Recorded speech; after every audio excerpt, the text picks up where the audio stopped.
Lorsque nous nous transformons, un des plus grands défis que nous rencontrons tous est celui de notre entourage qui peut se sentir confronté de différentes façons par notre processus de transformation, ce qui peut déclencher de la réactivité de notre part. Nous pouvons avoir bâti des relations d'amitié basées sur des intérêts communs comme la performance dans le sport, la performance au travail, les voyages de party, avoir du fun en buvant de l'alcool, etc.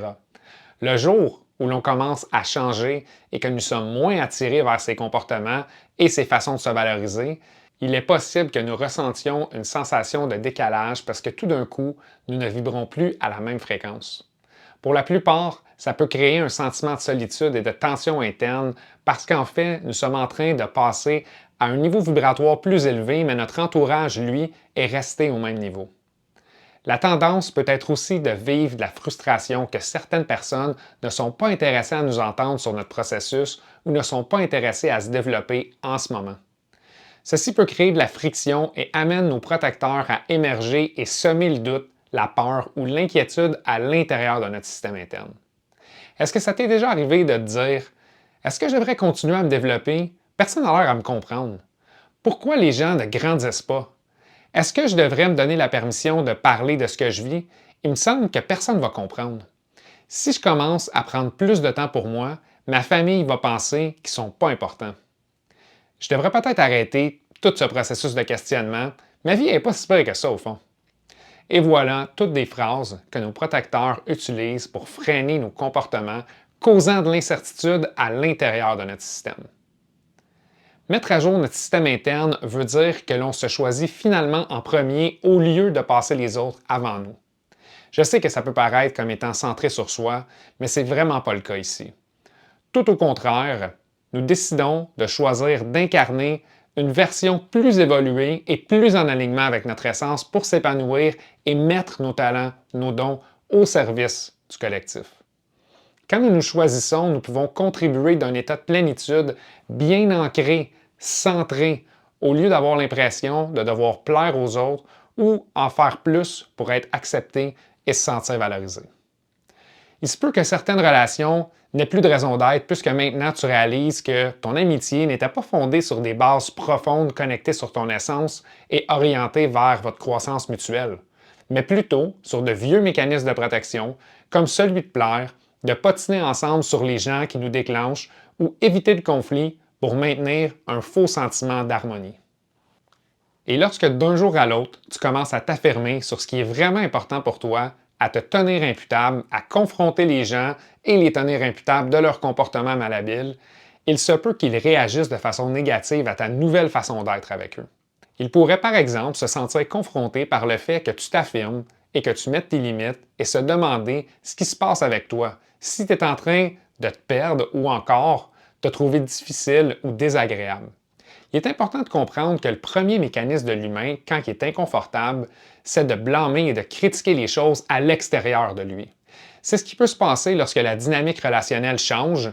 Nous pouvons être perçus par certaines personnes comme étant problématiques parce que nous avons décidé que nous en avions assez de suivre le groupe et de ne pas nous exprimer. Comme sur un ordinateur, lorsque l'on fait une mise à jour, certaines applications deviendront désuètes et demanderont une mise à jour pour continuer à fonctionner sur le nouveau système d'opération. Ce n'est pas toutes vos relations qui pourront perdurer suite à une mise à jour de votre système interne. Et ça fait partie de notre chemin à tous.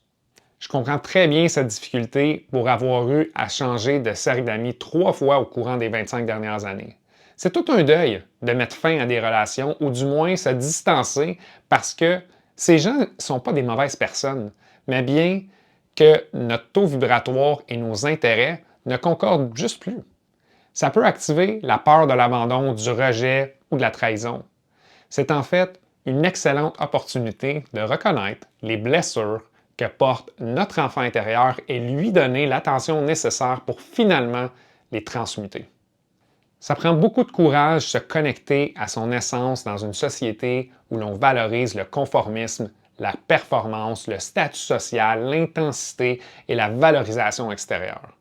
Si vous êtes ici en train d'écouter cette vidéo, c'est que vous ressentez un appel profond de suivre votre guidance intérieure et de vous aligner à qui vous êtes vraiment, peu importe les défis que cela représente, parce que ne pas le faire ne fait plus aucun sens ou est rendu moins confortable que de passer à l'action. Faire ce chemin seul ou très peu entouré peut être un réel défi pour plusieurs puisque nous sommes des êtres qui ont besoin de connexion et qui prospèrent en communauté. Toutefois, nous avons également été blessés en relation lorsque nous étions enfants et aujourd'hui, à l'âge adulte, c'est notre responsabilité de s'entourer de gens qui nous respectent et honorent notre essence, mais tout d'abord, faut-il s'honorer en premier. C'est seulement en comblant nos besoins essentiels de sécurité, de reconnaissance et de respect que nous pourrons entrer en relation à partir d'une saine estime de soi, guidée par l'adulte sage qui vit en nous, et être en mesure d'accueillir la perspective de l'autre malgré qu'elle soit différente de la nôtre, sans se sentir attaqué, dévalorisé ou inadéquat. Ceci est nécessaire pour bâtir une saine estime de soi et des relations authentiques. Je sais très bien le défi que peut représenter de se bâtir un nouveau réseau ou transformer nos relations actuelles et c'est une des raisons pourquoi j'ai créé le programme et la communauté de pratique Enosis pour que l'on puisse ensemble se supporter mutuellement, s'inspirer à s'aligner sur qui nous sommes au quotidien. Quand l'on connecte avec d'autres personnes dans nos jugements, c'est plus facile de se donner la permission de pratiquer de nouvelles façons d'être. Lorsque nous pouvons célébrer qui l'on est et être reçus dans notre vulnérabilité, nous avons l'opportunité de grandir plus rapidement et guérir nos blessures relationnelles du passé. Comme le dit un de mes mentors, Terry Real, nous sommes blessés en relation, mais nous guérissons également en relation.